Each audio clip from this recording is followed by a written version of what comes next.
friend Sarah here, which is basically we're going to dead her out and do one really good size wound, which is really easy for anybody to do at home. So we're going to start by deading out her face. Now typically people, when they try to dead out a face, they start whitening it. As it turns out, clowns are white and not zombies. And so what we're going to use is a light gray instead, which looks a little bit like this. And we're going to start highlighting the certain things, certain areas of her head, and starting to give her some sallow-looking eyes and give her a very gaunt look. Okay, so I am all about using your hands. Use your fingers, because often, unless you're using a cheap enough brush, these kinds of paints could actually destroy your brush. So use things like Q-tips, your fingers, your hands, and maybe some sponges if you need to really get going. Okay, so we're going to start with our gray. And you can see it's super concentrated. So if I just started to use that much everywhere, what would happen is she'd have an entirely gray face. So instead of making her white, we'd make her really gray. So when you take that little bit and you really, really start to work it, and yes, I'm beating her up slightly. She's a good sport. It's okay. Giving her a very dirty appearance and really working it in, so that instead of looking like she's just pale, she is actually looking very dirty and very sickly. You can actually add a tiny bit of yellow into that too if you want, because as we age and as we become infected, we start to look slightly yellow and jaundice.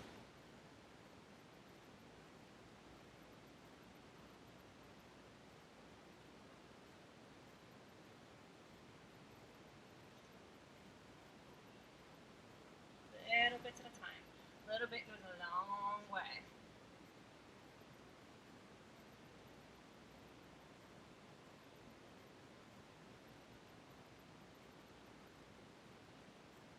Sorry, as I'm stretching this one out.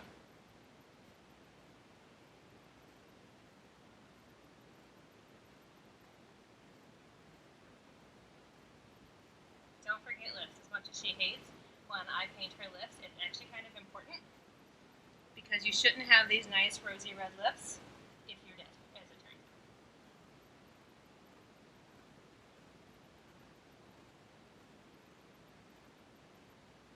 You'd be surprised at what a tapping motion will do for you. Instead of just smearing things, if you actually tap colors on, you get a much more marbled effect, and it looks way more, I don't want to say natural, because zombies aren't exactly natural looking, but it blends way better. Another thing to remember as you're doing this, that you don't stop at the chin.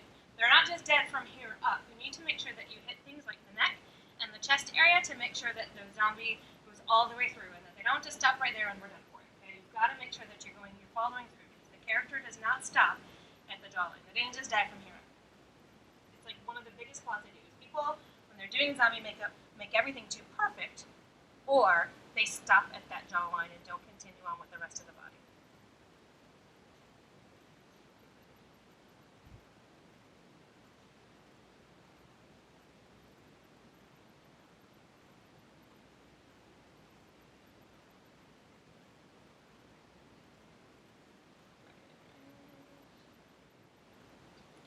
So now that we have kind of a good base going, we're actually going to do some highlighting and contouring. Okay, so I'm going to take that same gray color that we were using, but we're going to start concentrating a little bit more, and I'm going to use Q-tips as my painting instrument instead of an actual paintbrush. But think about when we start to get very gaunt looking, underneath the eyes, in the creases of the face, right here in the neck, maybe at the temples, we start to get shadows in those areas. So what we're going to do is we're going to take that gray color. Once again, we don't want to go too heavy from a heavy look. And we're going to start sallowing out her eyes. Another common mistake is we all shoot everything low. Well, keep in mind, that's above and below, and you need to try to get all the way up to that lash line so that it doesn't look like she's just done part of her eye.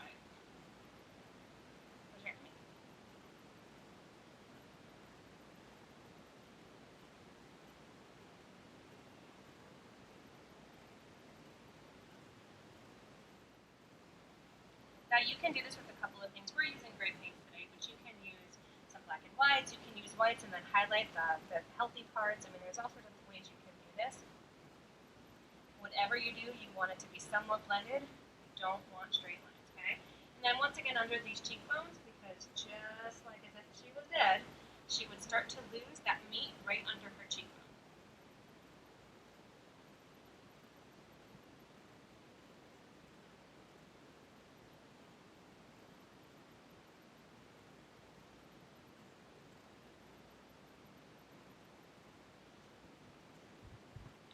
I'm going to follow up with a tiny bit of yellow around there for me because I like her to look sick. I like her to look infected. And yellow has that effect.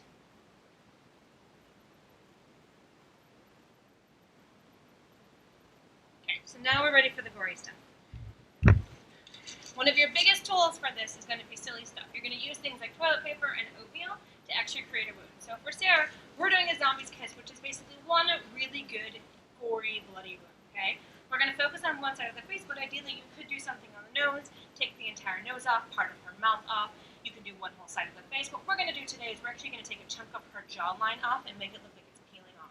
So it'll look like a zombie got her right there and ripped that part of her skin off, okay? Your biggest ingredient that you're going to use is liquid latex. Now, if you are allergic to liquid latex, do not put this on your skin. You will break out like a crazy person, okay? You will look like a zombie for real if you do that. So if you have any allergies to liquid latex or latex of any sort, you are not the person to be using this product, okay? Everybody else, you're safe to use. So, looks like Elmer's glue, okay? Looks just like it's an Elmer's glue product. It's very similar to Elmer's glue, except it's actually meant for the skin. We're going to start layering things, and like I said, we're going to use her jawline and act like her jaw has been bitten off. So I'm going to start to create a layer of latex. A very little bit goes a very long way, so you don't need to go overboard. I'm not going to make it perfect, because one of the biggest flaws zombie makeup does is people make these perfect symmetrical shapes, and the reality is there is no wound that is perfectly symmetrical.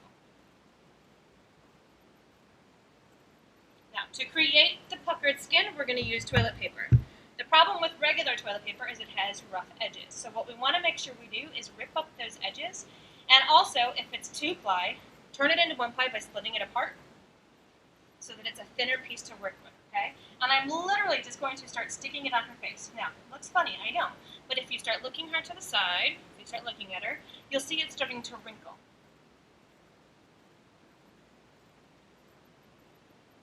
Okay? From there, we can take our latex and we can start to work the rest of the toilet paper in to create a puckered, peeling look.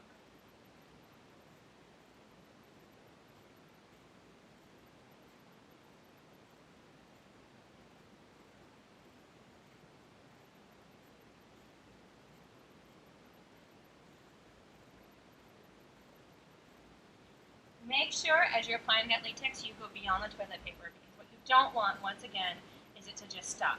So you want to have some texture that you can pull up, and then later you can pull that up, and it just looks like more skin falling off.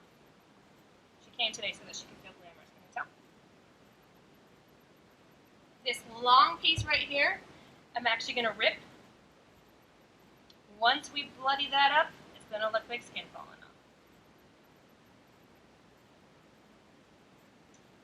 I am going to put some more texture underneath it. So where I just split it, you can see it's already starting to adhere to her skin. I'm going to fold this out of the way and put some more latex in here. And we are going to use oatmeal to look like bubbling skin underneath.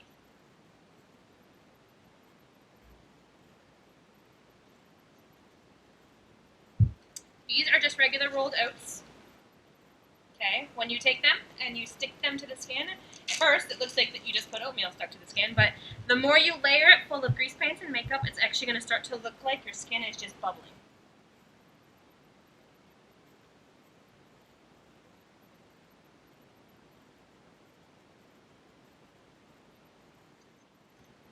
Okay, I'm going to layer it with a little more latex to make sure it's really secure, because a lot of times when people are wearing this stuff, they're going places that they're going to sweat. So you don't want to go too chintzy on the makeup and on the latex. The more they sweat, that sweat is actually going to sweat some of the latex off. So you want to make sure it's good and secured on there so that her face isn't actually really falling off her in the next hour or two.